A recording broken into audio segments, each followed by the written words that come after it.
Объявят ли они мировое правительство? Мы слышим из нескольких источников, что они, равно не мы, планируют объявить мировое правительство в ближайшем будущем. Источники в спецслужбах и тайных обществах говорят, что для этого человечество должно пройти церемонию инициации. Все это просто театр, чтобы заставить массы подчиниться мировому правительству. Это звучит как предлог, чтобы избежать трибуналов по военным преступлениям в стиле Нюрнберга, поскольку нет никаких сомнений в том, что в ходе этой церемонии инаугурации было убито большое количество людей. Существует также множество свидетельств того, что хазарская мафия, взявшая под свой контроль большинство западных правительств, на самом деле пыталась убить 90% населения мира. Их несколько раз ловили на попытках развязать ядерную войну, распространить массовый голод и так далее. Они также попытались обеспечить централизованный контроль над всеми деньгами, едой и так далее, которые соответствуют клейму зверя с их цифровыми идентификаторами и централизованно контролируемой цифровой валютой. Признаком того, что этот процесс идет полным ходом, является то, что когда его коллега недавно спросил, почему его банк не позволяет ему отправлять деньги за границу, сотрудник канадского банка сказал, что он не прошел их проверку. Он также использовал фразу «доллар» для обозначения того, что мы знаем как доллары США. Так что нет никаких сомнений в том, что мы имеем дело с сатанинской попыткой захватить планету, используя систему финансового контроля, чтобы заставить нас повиноваться или умереть с голоду. Они не только пытаются поработить нас, они также пытаются убить большинство из нас. Мы получаем информацию о новом крупном толчке к началу настоящей Третьей мировой войны с танковыми сражениями, более масштабными, чем во Второй мировой войне. По сообщениям СМИ, американский корабль «Ак Интегрити» прибыл в порт Гдыня на севере Польши, на борту которого находится до 700 единиц различной боевой техники. В том числе танки «Эйбрамс» и бронетранспортеры «Брэдли», используемые легендарной американской первой дивизией. Пехотная дивизия – старейшая американская дивизия, известная как Big Red One. Это уже 20-й транспорт такого типа, то есть уже развернута полноценная бронетанковая группировка США, насчитывающая 140 000 единиц боевой техники. На состоявшейся на прошлой неделе в Мюнхене конференции по безопасности, в которой приняли участие политики и эксперты почти из 100 стран, оратор за оратором истерически нападал на премьер. Актер в маске, сыгравший вице-президента США Камалу Харрис, заявил, Соединенные Штаты официально установили, что совершило преступление против человечности. Затем министр обороны Германии Писториус сказал, должна выиграть войну. Затем выступил премьер-министр Великобритании Риши Сунак. Мы должны помочь защитить ее города от бомб и иранских беспилотников.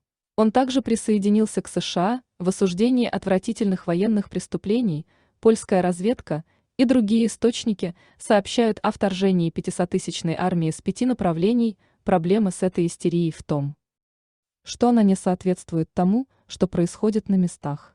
Как отмечают в польских спецслужбах, публично все на стороне власти, но за кулисами с этим уже разобрались. Фактические данные о войне, составленные Моссад и опубликованные Херседа Хабер, показывают, что соотношение сил 8 копеек 1. Погибло 18 480 человек против 157 000. Итальянские масонские источники P3 добавляют, что по их приказу недавно был убит президент, источники в Моссаде согласны. Мертв. Тот, кого можно увидеть на фотографиях и видео, является аватаром или компьютерной графикой. Заявление P3 верно. Поскольку война в основном закончилась, вся раздутая истерия выглядит кампанией по дезинформации. Согласно источникам Ми-6, массивная танковая армия США на самом деле уже здесь и присоединяется к армии в масштабной кампании против коммунистического Китая. Другими словами, срабатывает план Джорджа Буша-старшего начать новую холодную войну и представить союзником Китая, только для того, чтобы затем в последнюю против страны. Мы не хотим заменять гегемонию США гегемонией коммунистов Китая, объясняет источник. Однако, похоже, все еще играет на обеих сторонах, как сообщает ТАСС. Вскоре проведут серию переговоров на высшем уровне, заявил министр иностранных дел. Он сказал, что американцы сейчас снова начинают играть в игры и пытаются вернуться к мировому порядку.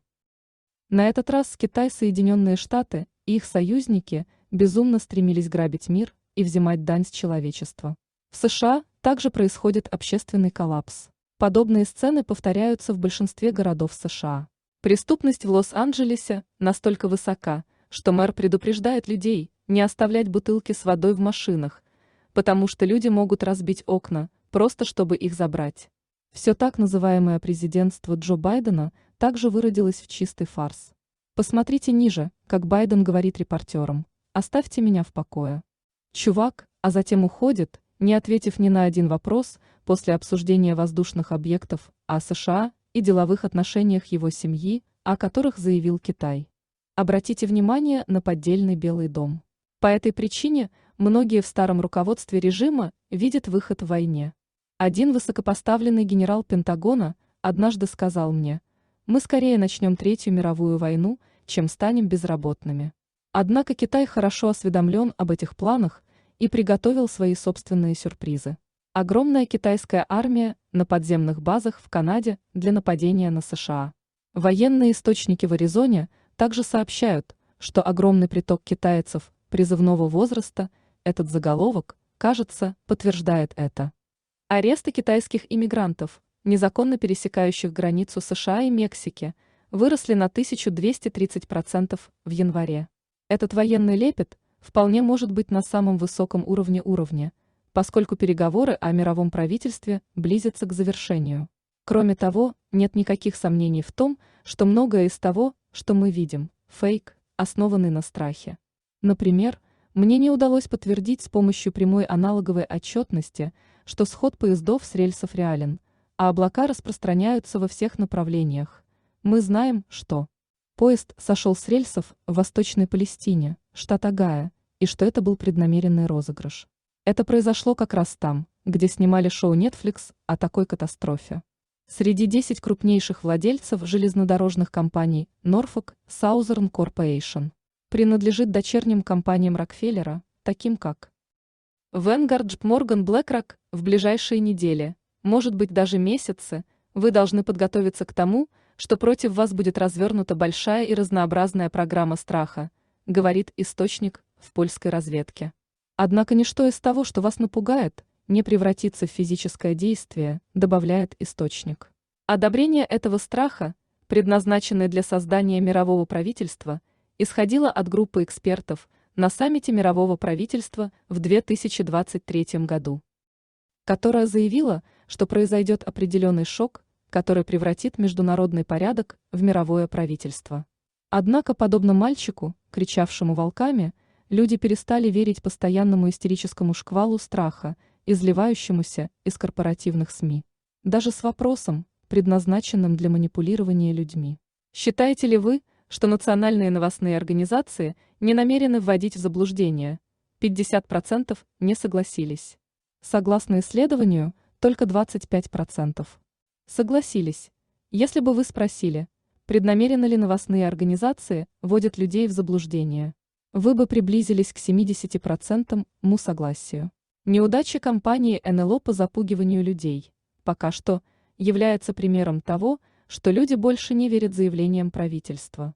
Теперь правительство было вынуждено отступить и заявить, что запускало только воздушные шары для хобби по $14.